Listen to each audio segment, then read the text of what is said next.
Ketujuh pelaku ditangkap dengan barang bukti 200 gram ganja dan uang tunai yang diperkirakan mencapai ratusan juta rupiah. Ketujuhnya diketahui biasa beraksi di wilayah Sorong. Satu dari 7 pelaku diketahui merupakan residivis dengan kasus yang sama. Sementara itu, satu pelaku juga diketahui merupakan seorang mahasiswa dan nekat mengedarkan narkoba untuk biaya kuliah. Kini ketujuh pelaku masih menjalani pemeriksaan di Polres Sorong.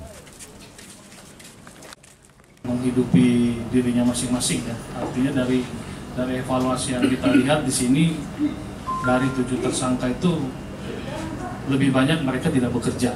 Hanya satu orang yang memang pekerjaannya sebagai wira swasta. Dan ada juga di sini pekerjaannya satu orang sebagai pelajar ataupun sebagai mahasiswa. Demikian. Total tersangkanya semua? 7 dengan pengembangan semua, ada 7 tersangka.